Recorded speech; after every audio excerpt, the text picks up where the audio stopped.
समुंदर से पूछा कि माँ क्या होती है। मेरा मुंबई में चातुर्मास हुआ, समुंदर से पूछा कि माँ क्या होती है।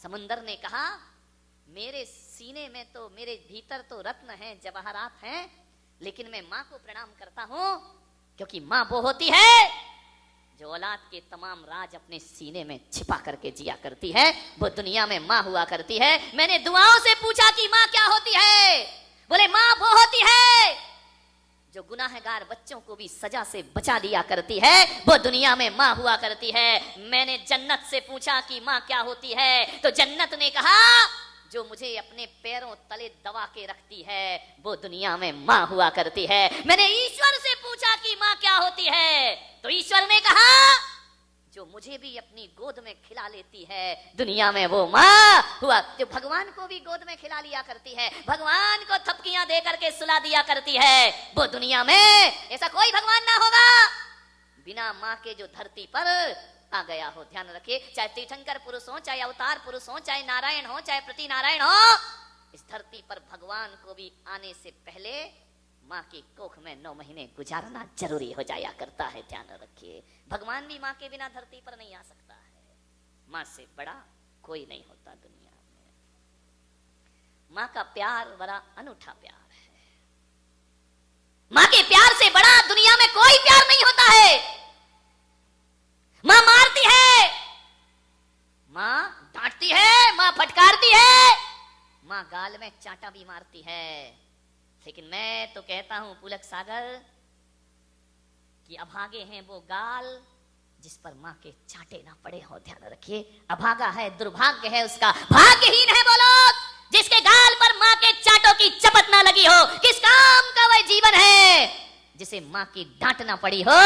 अरे माँ की डांट यार, माँ का चांटा संत के आशीर्वाद से भी बड़ा हुआ करता है मेरे भाई, भगवान के आशीर्वाद से भी बड़ा होता है। सौभाग्यशाली हैं जिन्हें माँ मारती है, पीटती है। माँ का प्यार बड़ा अनूठा प्यार है। यूं तो माँ बच्चे के दर्द को सहन नहीं कर सकती है, यूं तो बच्चे को चोट लग जाए तो माँ का दिल रोने लगता है, यूं तो बच्चे को चोट लग जाए तो माँ की आंखों में आंसू लग, ये माँ का प्यार है। चोट बच्चे को लगती है, दर्द माँ के सीने में हुआ करता है। ये माँ का प्यार। देखो, एक पत्थर की चोट लगी तो माँ दुखी हो जाएगी, माँ का दिल रोने लगेगा। लेकिन जब वही चोट ठीक कराने के लिए ये वो माँ है जो इंजेक्शन भी लगवा दिया करती है। बच्चा मना करता है, नहीं लगवाऊंगा, नहीं लगवाऊंगा, माँ जबरदस्ती हाथ पकड़ती है, उसको इंजेक्शन लगवा देती है। एक बात ध्यान रखना, चोट लगने पर दर्द होना ये भी माँ का प्यार है, और दर्द मिटाने को इंजेक्शन लगवाना ये भी माँ का प्यार हुआ। बड़े अनूठे प्यार। नहलाएगी, धुलाएगी, शरीर का मैल निकालेगी माँ, शरीर से मैल हटाना ये भी माँ का प्यार है, और नहलाने धुलाने के बाद एक काजल का मैल माथे पर लगा देना ये भी माँ का। अभी तो नहला रही थी, अब नहलाने के बाद काला काजल का टीका और लगा दिया करती है। ये माँ का प्यार है। एक बच्चा मेरे पास आया, बोले महाराज मेरी मम्मी बहुत खराब है। तो मैंने कहा क्या करूं? बोले आप कुछ बताओ। मैंने कहा मम्मी बदल ले। तो बोले महाराज मम्मी कैसे बदल सकता हूं, मम्मी तो वही रहेगी। तो मैंने कहा मम्मी नहीं बदल सकता तो अपना स्वभाव बदल ले, 2 में से एक तो बदलना ही पड़ेगा। अपनी सोच बदल ले, अपनी थिंकिंग बदल ले, अपने विचार बदल ले। बोले हाँ ये तो बदल सकता हूं, लेकिन मम्मी तो बदली नहीं जा सकती है। ध्यान रखिए मान्यवर, माँ तो माँ होती है। मैंने कहा क्यों है तेरी मम्मी खराब? बोले देखो ना महाराज, जब रात को मुझे नींद नहीं आती है तो मम्मी कहती सो जा, सो जा, सो जा, टीवी बंद कर देती है, लाइट बंद कर देती, बेटा तू सो जा, बेटा सो जा। और जब मुझे सुबह सुबह अच्छी नींद आती है तो मम्मी कहती उठ जा बेटा, उठ जा, अभी तक नहीं उठा, जल्दी उठ।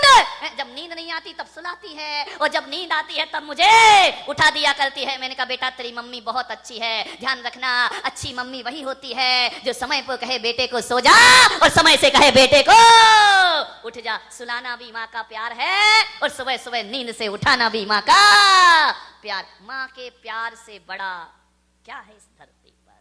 मान्यवर, एक दिन राम से माँ कौशल्या ने पूछा, जब राम 14 वर्ष का वनवास काट करके अयोध्या वापिस आए, सीता का परित्याग कर दिया उन्होंने, अकेले उदास खड़ी है कौशल्या। उसने पूछा कि पुत्र राम कैसा जीवन जी रहे हो? पूरे महल में बिना सीता के जीवन जी रहे हो। राम ने कहा, मां तू तो सब जानती है मैं कैसे जी रहा हूं, इतना त्याग इतना बलिदान क्यों राम? 14 वर्ष जंगल में रहे, इतने कष्ट सहन किए और आज सब कुछ मिला है, फिर तुमने सीता का परित्याग कर दिया राम। राम बोले, मां ये राजधर्म है, रघुकुल है, ऐसा कैसा रघुकुल, ऐसा कैसा रघुवंश है कि जब से मेरे पुत्र का विवाह हुआ है एक दिन भी सुख की किरण तेरे जीवन में नहीं आई है।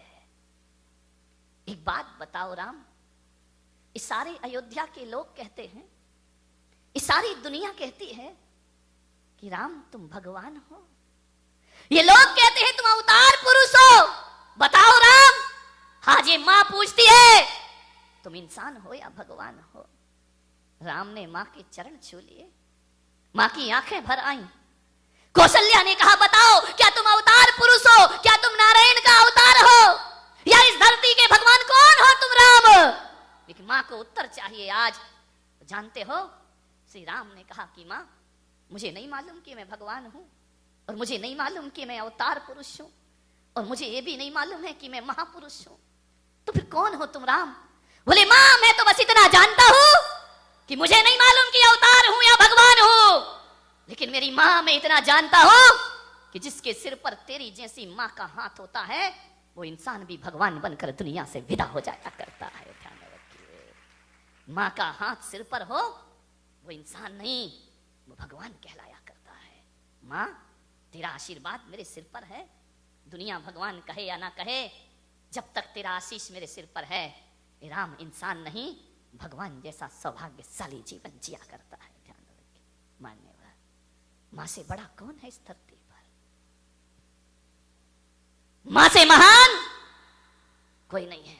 लोग कहते हैं कि ब्रह्मा ने संसार बनाया है, लोग कहते हैं विष्णु इस संसार का पालन करते हैं, और लोग कहते हैं कि महादेव संसार का विनाश करते हैं। मान्यवर करते होंगे, वैदिक परंपरा में लिखा है। इस्लाम कहता है कि अल्लाह ने दुनिया बनाई है, हिंदू कहता है ब्रह्मा ने दुनिया बनाई है, और जैन कहते हैं प्रकृति ने दुनिया बनाई है। लेकिन मैं पुलक सागर कुछ अलग ही सोचता हूं। बनाई होगी, हिंदू मान्यता है मैं उसका भी सम्मान करता हूं, इस्लाम की मान्यता है उसका भी सम्मान करता हूं, जैनों की मान्यता है मैं उसका भी सम्मान करता हूं, लेकिन मैं एक मान्यता और रख के जीता हूं। मुझे नहीं मालूम मेरे भाई, क्या हो गया? रुकावट के लिए खेद है जी, आज का ऐड है। अच्छा इनको दिख नहीं रहा है, मेरे साथ चलो सब कुछ दिखेगा, पूरी दुनिया दिखेगी। विचार करिए, मुझे नहीं पता कि ब्रह्मा ने धरती को बनाया है, मैंने ब्रह्मा को नहीं देखा आज तक, मैंने अल्लाह को नहीं देखा, मैंने राम को नहीं देखा, मैंने महावीर को नहीं देखा, लेकिन बारामती वालों में एक चीज आपसे बड़े विश्वास के साथ कहता हूं, बड़ी आत्मीयता के साथ कहता हूं, बड़े कॉन्फिडेंस के साथ कहता हूं कि ब्रह्मा ने मुझे बनाया, मुझे नहीं मालूम ब्रह्मा ने बनाया या नहीं बनाया, लेकिन मेरे माँ बाप ने मुझे जरूर बनाया है, इतना मैं जरूर जाना करता हूं। ध्यान रखना, ब्रह्मा का तो मुझे कुछ नहीं पता, विष्णु षष्ठी का पालन करते हैं या नहीं करते हैं, लेकिन मेरे माँ बाप ने मेरा पालन जरूर किया है। ध्यान रखना, और महादेव इस दुनिया को मिटाते हैं या नहीं मिटाते हैं, माँ बाप अपने बच्चों की बुराइयों को जरूर मिटाया करते हैं। ध्यान रखिए, मेरा आपसे एक ही आग्रह है, एक ही निवेदन है कि यदि कोई मुझसे पूछा जाए कि ब्रह्मा कौन है, विष्णु कौन है और महेश कौन है, अरे जिस माँ ने मुझे बनाया है मेरे लिए तो बारामती वालों माँ ही ब्रह्मा हुआ करती है, और जो माँ बाप पालन पोषण करते हैं वो ही विष्णु हुआ करते हैं, और मेरे लिए माँ ही महेश, माँ ही ब्रह्मा, माँ ही विष्णु, माँ ही महेश हुआ करते हैं। ध्यान रखिए, अपनी जिंदगी को देखना, माँ बाप ने हमारा सृजन किया है, हमारा पालन किया है, और हमारी की बुराइयों को मिटाना है, तो माँ ही ब्रह्मा, माँ ही विष्णु और माँ ही महेश हुआ करती है। माँ से बड़ा कौन इस धरती पर? मान्यवर, मैं आपसे निवेदन करता हूं, लोग मंदिरों में जाते हैं, मस्जिदों में जाते हैं, गुरुद्वारे में जाते हैं, चर्च में जाते हैं, मंदिरों में जाते हो, आप पूजा करते हो, पाठ करते हो। मेरे भाई जरा एक बार विचार करना, मंदिरों में किसकी पूजा करते हो? एक पत्थर को भगवान बनाते हो, जयपुर से मूर्तियां लेकर आ जाते हो, उसकी प्राण प्रतिष्ठा करते हो, उस पर मंत्र देते हो। अरे उस पत्थर को भगवान बनाने वाले भी तुम ही हो। अरे तुम ही भगवान बना लेते हो, तुम ही उसकी पूजा करने लगते हो, तुम ही उसकी आराधना करने लगते हो। मैं आपसे निवेदन करता हूं, अरे मंदिर में तो वो भगवान है जिसे हम बनाते हैं, वो घर में वो भगवान है जिसने हमें बनाया हुआ है। वह माँ बाप हुआ करते हैं जो हमें बनाते हैं। मेरे भाई, जिसे तुमने बनाया उसकी पूजा करते हो, आज से एक पूजा और शुरू करना, जिसने इस दुनिया में मुझे बनाया है वो भी किसी भगवान से कम नहीं। एक बात याद रखना, मंदिर का भगवान तो मांगने के बाद वरदान देता है, पूजा के बाद वरदान देता है। मंदिर का भगवान तो मांगने के बाद देता है।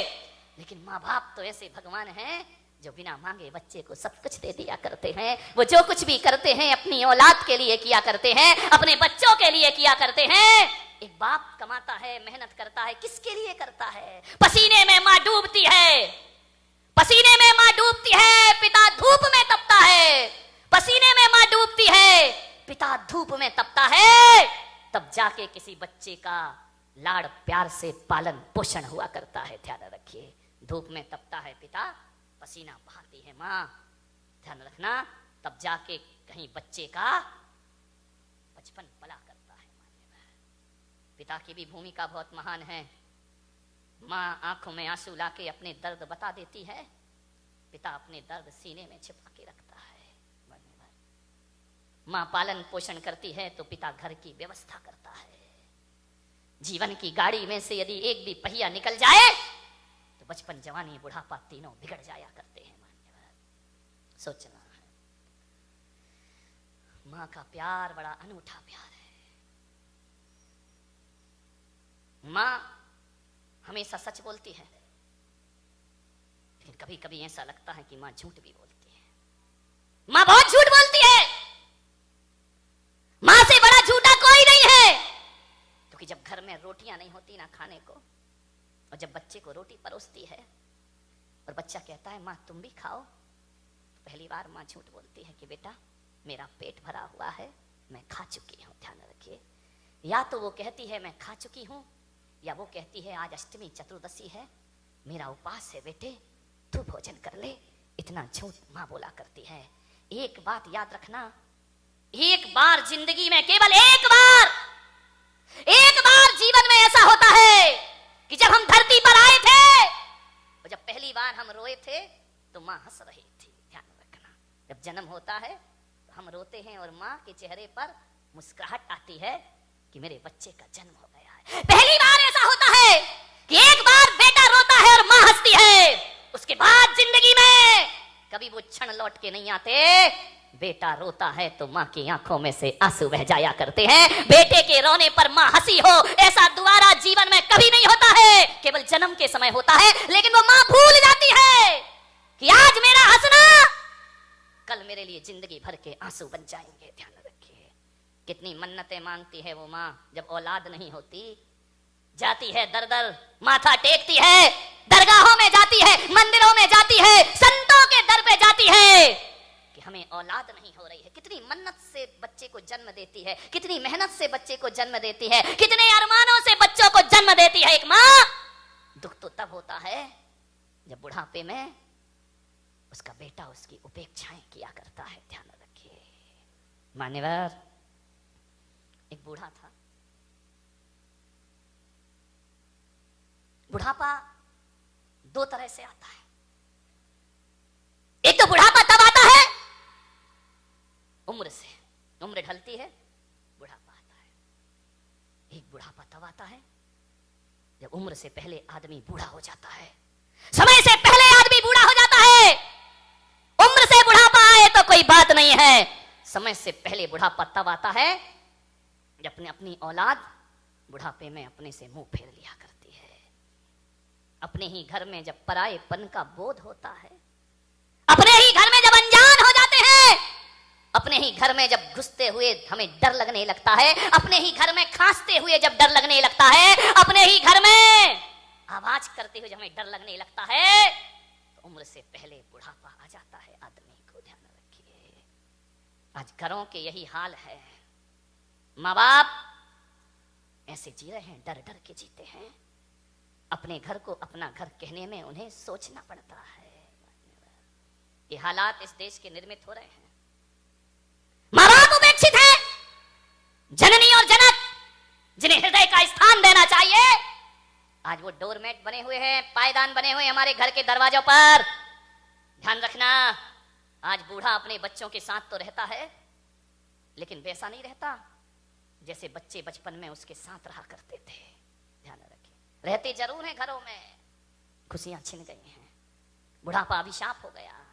जब अपने ही बच्चे मुंह मोड़ लेते हैं, एक बात याद रखना, माँ बाप को जिंदगी में 2 बार बहुत दुख होता है, बहुत दुख होता है, केवल 2 बार ऐसा दुख होता है, इससे बड़ा दुख माँ बाप के जीवन में कभी नहीं आता है। पहला दुख तो तब होता है जब अपनी ही बेटी बड़ी हो जाती है, और बड़ी होकर जब डोली पर उसे विदा करता है ना, तो चट्टान से चट्टान हृदय बाप की आंखों में भी आंसू के झरने फूट पड़ा करते हैं। उसकी भी आंखें भर आती हैं। अपनी बेटी जब ससुराल जाती है, डोली में बिठाता है, तो कितना भी कठोर पत्थर का दिल क्यों ना हो, डोली में जब विदा होती है बेटी, तो बाप का हृदय रो पड़ता है। ध्यान रखिए, पहली बार माँ बाप को दुख होता है जब बेटी घर छोड़ती है, और उससे भी ज्यादा दुख होता है जब बेटा बुढ़ापे में मुंह मोड़ता है। माँ बाप को बहुत दुख हुआ करता है अपनी जिंदगी में, जब स्वार्थीपन का प्रमाण पत्र दिया जाता है, जब माँ बाप को लाभ हानि के तराजू पे तौला जाता है, जब माँ बाप को बुढ़ापे में ये प्रमाण पत्र मिलता है कि तुम्हारे पास है क्या। आज बेटा कहता है बाप से कि तुमने हमारे लिए क्या किया है। ध्यान रखिए, ये शब्द सुनते हुए बाप का सीना छलनी हो जाता है। मेरे भाई, कह नहीं सकता कुछ, चुपके चुपके रो लेता है।